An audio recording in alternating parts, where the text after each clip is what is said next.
Hey guys, welcome back to another tutorial video. So in today's video, I'll show you how to get a code on Duo Mobile. So if you're setting up Duo Mobile on a new phone, then just follow along.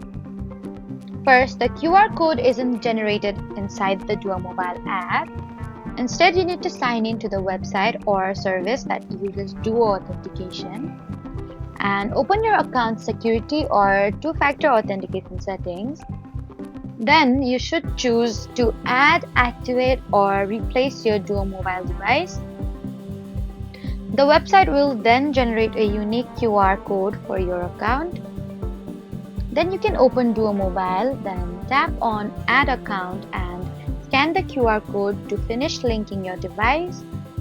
And if you don't see the QR code, contact your organization's administration, since some organizations manage Duo setup centrally.